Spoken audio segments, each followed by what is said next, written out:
The Batman. We finally have gotten to check out The Batman. Robert Pattinson, Matt Reeves, Zoe Kravitz, and a whole slew of talent joining up in the world of The Dark Knight, year 2. Yes, I think that this movie has a lot of strength to it when it comes to a Batman movie. I feel with Batman that we are constantly getting more Batman, and it's like, okay, what can they do to create something new that feels fresh, but it's also Batman? And I feel like Matt Reeves did a good job. There are certain things where I'm like, maybe I wish they did something different versus doing something that they did in the movie, but overall, I enjoyed myself. It is an incredible slow burn, but burn it does. It does kind of burn its brightest in the final act of the movie, but for me, I really enjoyed the ride. I like that they took time. I like that it breathed all the way through. I felt like we got enough time with the characters they chose for this episode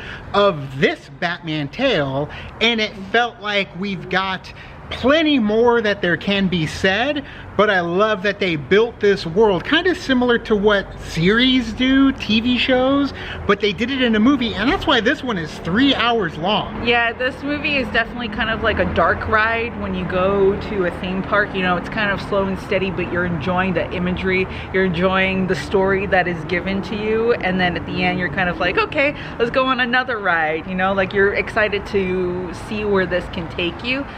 The set pieces, the way that Gotham feels, like that was one of the big things that I was kind of waiting to see, is how they can do Gotham, because Gotham in itself is a character in this world. So if you don't really have that character of Gotham, then you just kind of have a shell of a backdrop, but with Batman put into it. And I think that they did a great job at showing what Gotham is. And with all the Gotham goodness, this movie did feel like the most grounded Batman movie so far. And that's after the Nolan movies, because I feel like the Nolan movies did a damn good job at grounding the story, but yet this one I felt like it was even more grounded and more realistic in a way than the Nolan movies. So I do like when you take what Batman is and you put it in a world that feels like you could live in it.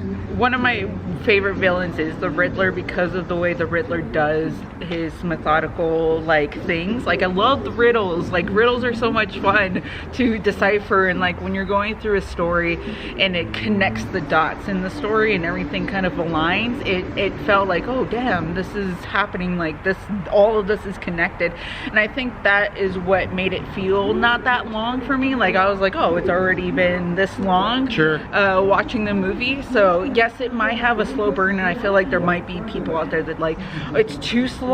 There are certain parts of it where it's kind of like, okay, you're waiting for something to happen, but that's where you get your development, that's where you get your character, and then you keep going with the story. So I enjoyed like where it went. It does feel like a good hour. The Riddler isn't even involved in the story, so you do have to kind of temper your expectations in terms of the story you are getting. I don't know how kids are going to feel about this one, or those with shorter attention spans, or those that are looking for a more action-packed Dark Knight Batman story, but this really isn't going for that. And for that, there's a place for it, because we haven't really gotten that in the live-action cinematic Batman series. So guys, we're really excited for you to check out The Batman. If you do watch it at one of the early fan screenings, which I believe take place the next day after we post this, let us know what you thought down in the comments below. And if you're excited for it, let us know what's your favorite Batman movie out of all of them. You could even include Adam West. Tell us down in the comments below. You can also like and subscribe. And do the thing on our Facebook, Twitter, Tumblr, Instagram, Discord. All the social networking gin joints, you know where they are. Kick into the party, fuel the party, keep the party going on our Patreon. Stay tuned for our spoiler review for The Batman coming soon once everybody gets a chance to watch it. But thank you guys so much, and as always, now it's time to say goodbye. This party is over. Bye. Bye. I'm Batman. You sound like Cookie Monster. I'm Batman. That's Batman.